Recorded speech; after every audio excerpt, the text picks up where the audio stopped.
So today we're going to start on chapter 30 of the Devi, retold by Ramesh Menon. And this is on page 176 if you have the book, and we will be, I'll be condensing it. So remember King Janamajaya asked his teacher Veda Vyasa, we're on paragraph 2. Muni, I have heard that both the Devi and Indra killed the Asura Vritra. How can this be, Holy One? Vyasa replied with a smile. Your taste for the Puranas grows day by day, O king. Listen then to the legend of Asura Vritra. All that happens in the three worlds does so by the delusion of Mahamaya. Darkness and light, good and evil, are all her creations, her illusions, which she sends forth and destroys at her will. No creature in Swarga, Bhumi, or Patala is free of these three gunas of Maya. The Devas and the Trimurti themselves are no exceptions. They also fall prey from time to an excess of one of the gunas, and thus to selfishness. Why, when they are deluded, even Vishnu and Indra commit treachery and murder. The Prajapati, Vishvakarman, was the architect of the gods. He was gifted, brilliant, and a great yogin and brahmana. But once arrogant Indra slighted the Prajapati, and an enmity grew up between the two of them. To avenge himself on Indra, Vishvakarman, the cosmic genius, created a wonderful son and called him Trisuraksha Vishwarupa. The boy was handsome past imagining. He had three beautiful faces. Then we'll go on here on 177 to the second chapter down. The subtle fire in Trisura's tapasya. Oh, okay. So anyways, he was born, he was beautiful and amazing. And his father said, go and, become very strong because I want you to defeat Indra. So Trisura went into tapasya, and he was such a strong yogin that the subtle fire of Trisura's tapasya went scorching through the mandalas. Indra in Devaloka grew alarmed. He was afraid that with such penance, Trisura may even usurp his sovereignty over the three worlds. Moreover, Trisura was Vishvakarma's boy, and Indra had no doubt the moment he was powerful enough, he would come to kill the Deva king. Meanwhile, Trisura shined like a sun where he sat in meditation, and his radiance streamed through the lokas. So Indra, we're going to go to the next page, said, I must keep him from doing this strong tapasya meditation. So he sent the apsaras, right? The beautiful heavenly nymphs to distract him, and they did everything they could. But that didn't happen. And actually, I'm at the bottom page 177, where the apsaras came back to Indra in pique and said, Lord, the three-faced one is no ordinary tapasvin. We could not tempt him at all. He is like an incarnation of Agni. His body is like fire. We were afraid that he may burn us to ashes with a look if he opened his eyes. His tapasya is profound, Indra. Beware of him. And so then Indra figured, well, if he can't be distracted from his great tapasya, then he must be killed. So Indra goes and kills him. And not only does he kill him, but even after he kills him, um, he's he still was shining. His three face glowed like a full moon. And so he was afraid that maybe he was actually still alive. So he got a woodcutter that was walking by named Taksha to cut off his three heads. So that's what happened. And in the middle of 179, about paragraph 4 or 5, heaving a sigh of relief, Indra returned to Amravati, quite pleased with himself. Taksha also went back to his home. Both of them thought only of what they had gained by killing Trisura. Neither thought of the consequences of what they had done. But when Vishvakarman heard of the murder of his son, he gnashed his teeth and wept. Roar after roar came from him. Then he swore he would create another son to avenge his gentle Trisura. Why, he would have a son who would kill Indra.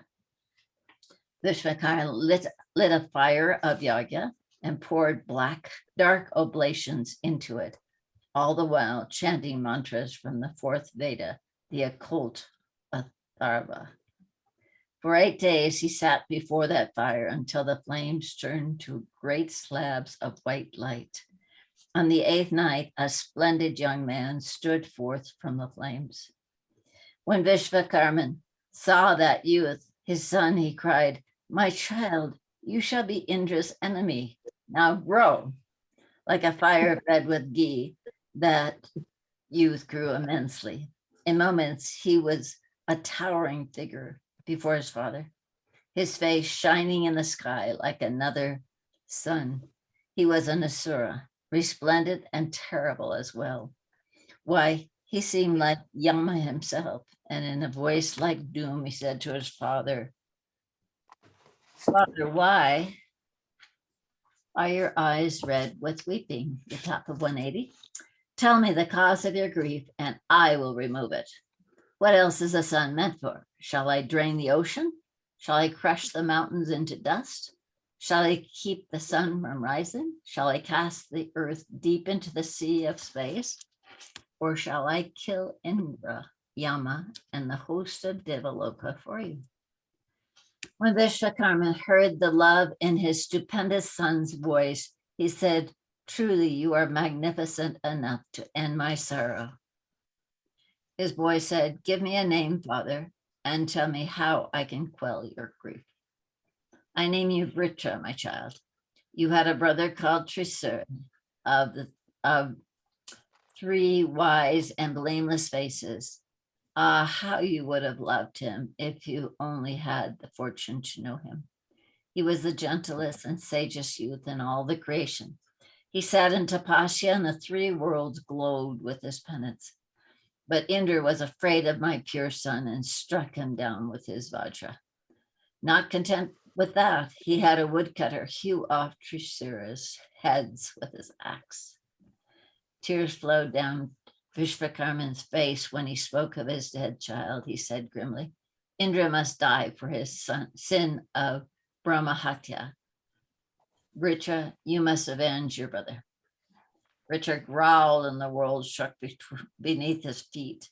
Then Vishvakarman, artisan of genius, began to fashion great and fearsome weapons for his son so he could kill the king of the Devas. He made a veritable armory for his fiery boy, great axes, a bow, inexhaustible quiver, and on and on and on. He taught him the mantras for all the astras and weapons. He made a coat of golden armor for him, light as the breeze and impenetrable.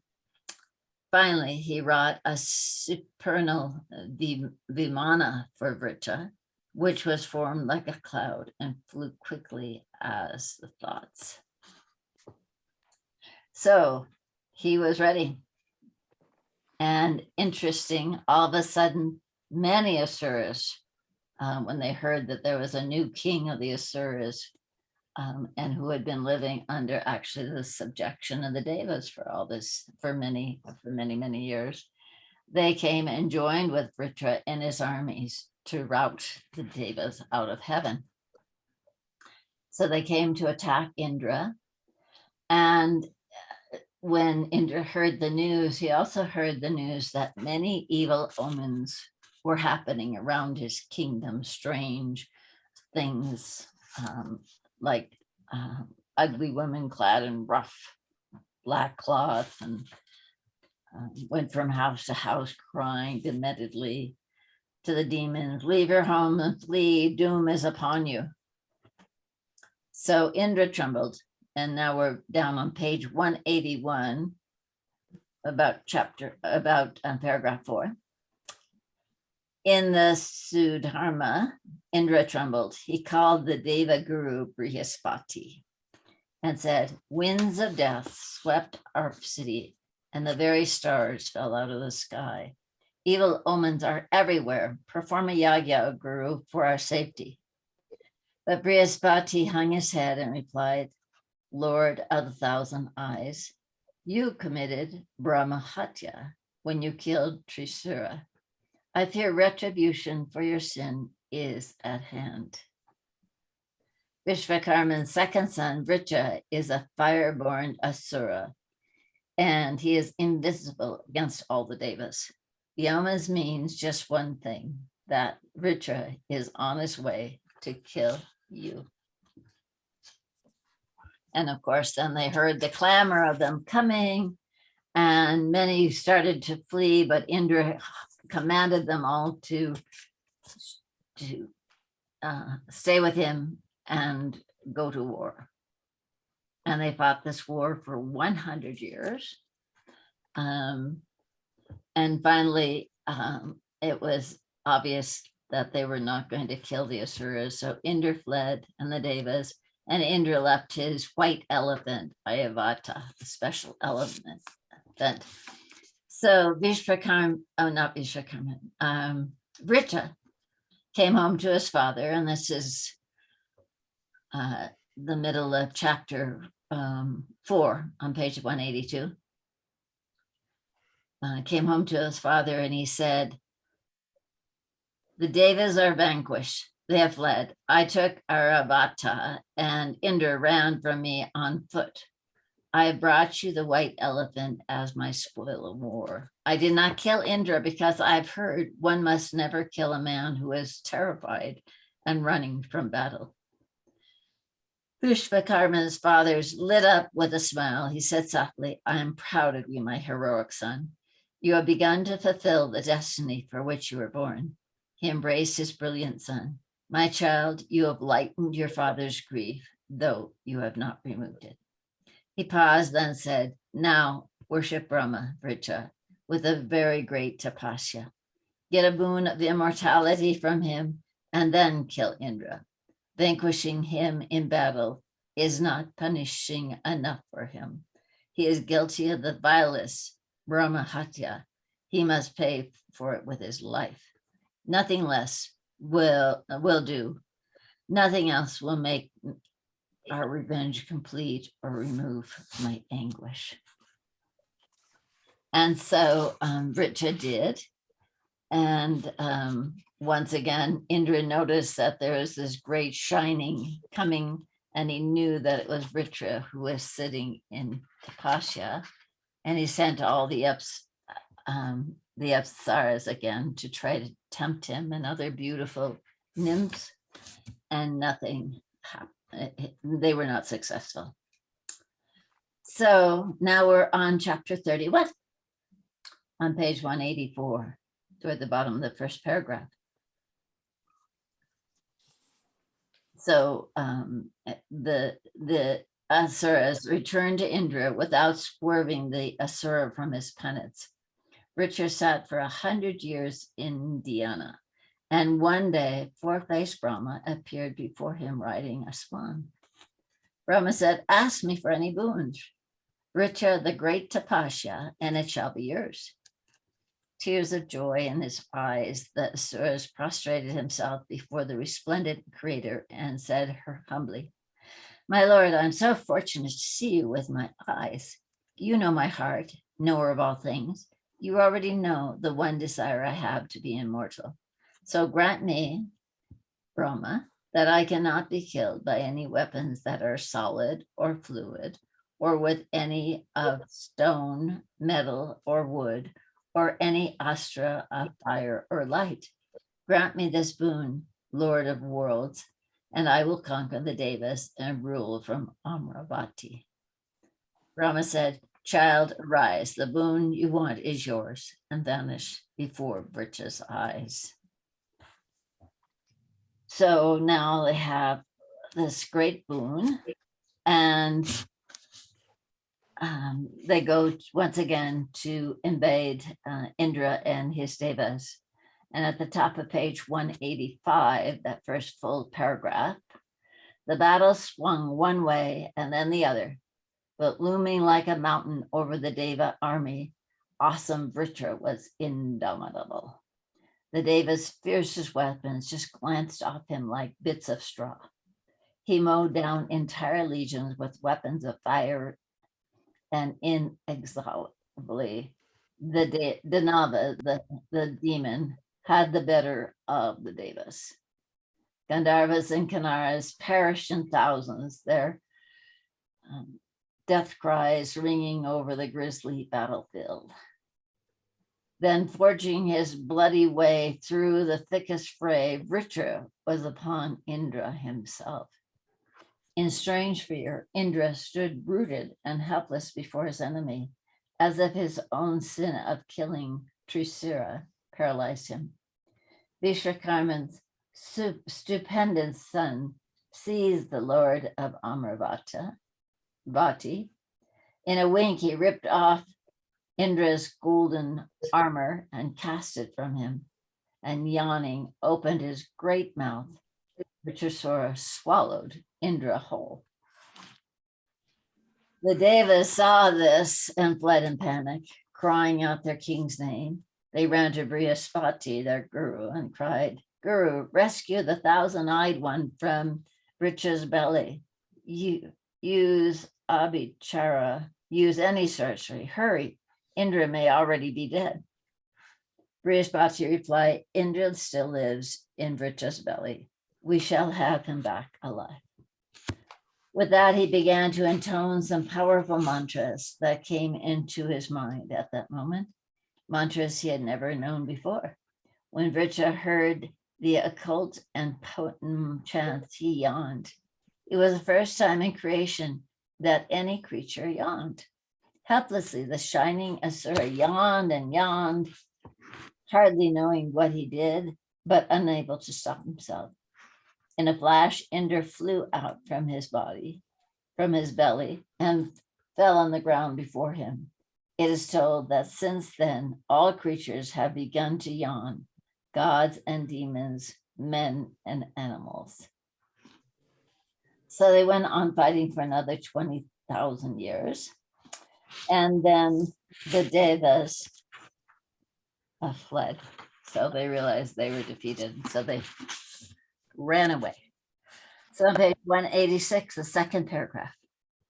The shattered Devas fled into exile and hid like beggars in remote wilderness where the demons couldn't hunt them, in secret caves of mountains of the earth, in tiny oases in the hearts of deserts and in forbidden forests. Great Indra, Surya, Varuna, Agni, Yama, Vayu, Soma, and the rest. Vritrasura's power and majesty swelled by the day, and with it his arrogance. He kept his father beside him, and Vishwakarman was richly consoled. Grief hardly touched him anymore. After an age, centuries of roaming the outer water waste, one day the Devas gathered the Rishis and Gandharvas and the other dispossessed celestials. They decided to take their misery to Lord Shiva and seek redress from him. So they came to Kailash, the lonely mountain that stands the north of the Himalayas, like a great pearl or a full moon fallen onto the earth. So they climbed up there and they told Lord Shiva their problems. The time here. And Lord Shiva said, oh, I think we better go get Brahma and Vishnu involved in this. And so when they got to Vishnu, and this is at 187, the second paragraph, Vishnu mused a moment, then he said, Vitrasura was born from the, because they told Vishnu about what was going and said, please help us. There's no one but you to turn to. Vishnu mused a moment and then he said, Vritrasura was born from the fire and he has Brahma's boon. He will be hard to kill without some deception. We must first pretend to make peace with him. Then when he is lulled into a false safeness, kill him. Go to him now and agree to any terms he wants. Make a friend of him. And when he believes you are no longer the enemy, but his willing subject, even his dearest friend, kill him. Devas, when the moment arrives, I will enter Indra's Rajya myself, so Vritra can be killed. The Asura had become a tyrant, and he must die. The Devas agreed readily, but now the blue god said, before anything else, you must worship the Devi Bhagavati. Only if she blesses you can Vritrasura be killed. The Devas took themselves to Mount Sumeru, the golden mountain at the heart of the world, and they worshiped the Devi fervently. One day she stood before them entirely enchanting, full of love and light. Her skin was softly ruddy, like the blooms of the Parijata. She wore radiant silks and unworldly ornaments past compare. Hers was a presence of infinite grace and mercy, and she spoke to them in her voice that was the most beautiful one they had ever heard. Why have you come here to Meru, Devas? Why do you worship me like this? Indra told her all about it, and glowing with divine blessings, the Devas, the Rishis, and the Gandharvas. She smiled at them bewitchingly and simply said, be it so.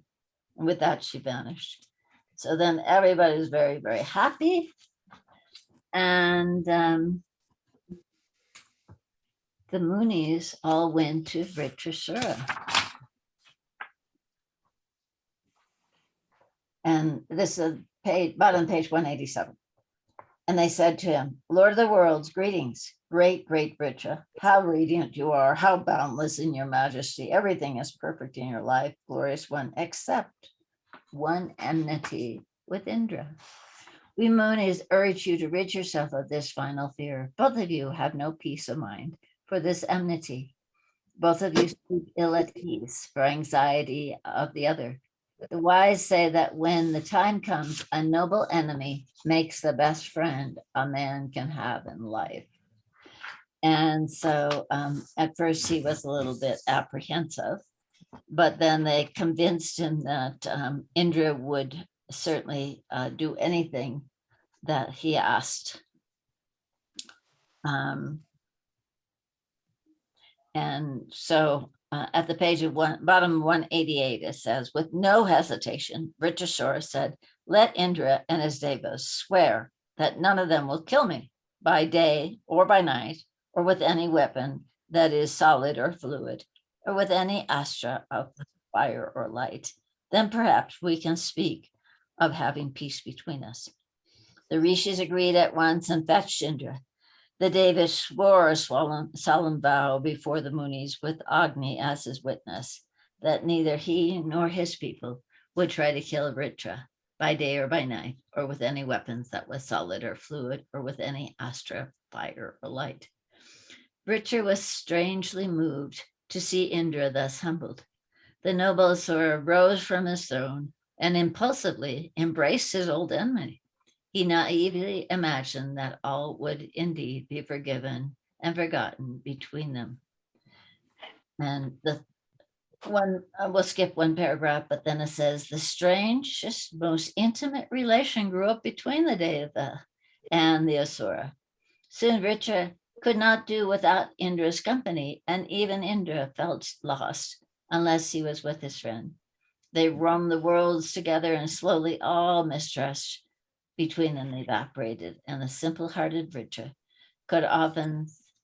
would often say their first enmity had only been so that they could become like this later in perfect friendship. Let's skip a paragraph, and that says, Vritra forgot how long Indra had been lord of the worlds, ages before he, the Asura, was born. And Indra watched his friend carefully for any sign of weaknesses, and truly, like a serpent, waited for a chance to kill him. One day, Vishvakarma called his son and said, don't trust Indra like this. It is unwise ever to trust a man who has been your enemy once you banished him in battle. You don't know Indra as well as I do. He was treacherous enough to enter his mother's womb and cut up the child resting there with his Vajra. Indra is only waiting for the chance to kill you and have his throne back. Ah, my simple-minded child, he is shrewder than you think. He fawns on you and pretends to be a loyal friend and minister to you, but he's only hiding, biding his time. But Vritrasura's time had run near, and he ignored his father's counsel. He kept Indra beside him as his most cherished friend. He took the Deva with him everywhere he went. Then one evening, as the two friends stood out on a pristine, solitary part of the beach, Indra felt a powerful intuition that the moment had arrived to kill Vritra. The Deva saw it was neither day nor night, but then he must also find a weapon that was neither solid nor fluid, and not an astra, fire, or light either. He looked out on the smoky sea into which a scarlet sun had just sunk. Indra saw great blue-green waves roll ashore, one after another. He saw the silver foam that crested them. Vritra stood some distance away with his back toward Indra, gazing out at the sullen tide. In a moment, Indra invoked his thunderbolt. Silently, he called out to Vishnu, and swift as a thought, Vishnu entered the Vajra and transformed it into a weapon of foam. Indra worshipped the Devi, who blessed the Ayuda and infused it with her own Shakti. Indra raised the weapon of foam, neither fluid nor solid, nor one of light or fire, over his head. It was the twilight hour, neither day nor night. Earth and sky fell hushed. The very waves stood still. Sensing mortal peril, Vritra turned to face Indra. With a terrible smile, the Deva cast his weapon of foam at Vishvakarma's son. A jagged streak of lightning, thousand-jointed, cracked out, livid from Indra's hands. A clap of thunder like the end of the world rang out. The foam Vajra struck Vritrasura squarely, and he fell like a mountain, a font of blood issuing from his chest.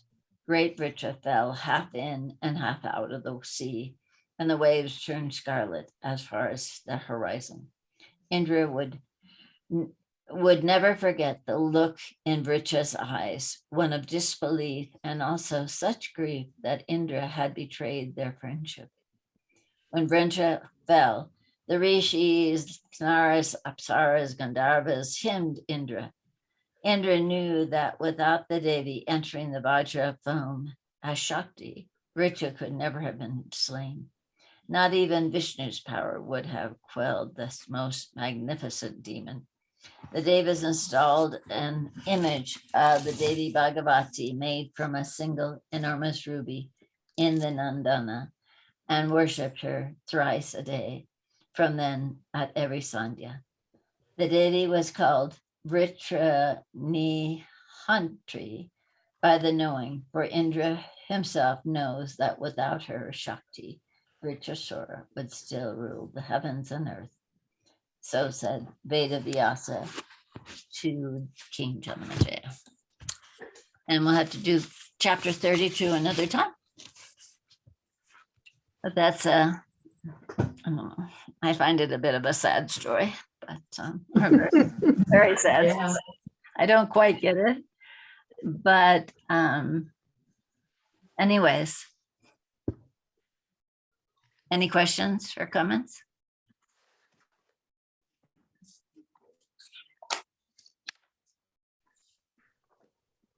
I'm just always kind of shocked and disappointed that all of the Devas have all these human qualities. Yeah. You know, you think that they're kind of beyond that, but they're not.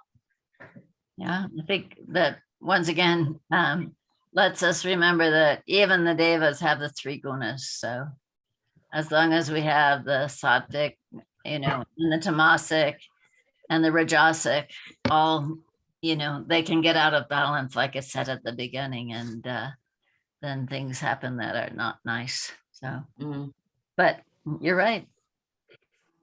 It is disappointing. And we'll go on to read about how he had to pay. And so then the other part of that is how we pay for our karmas, for all of our actions. So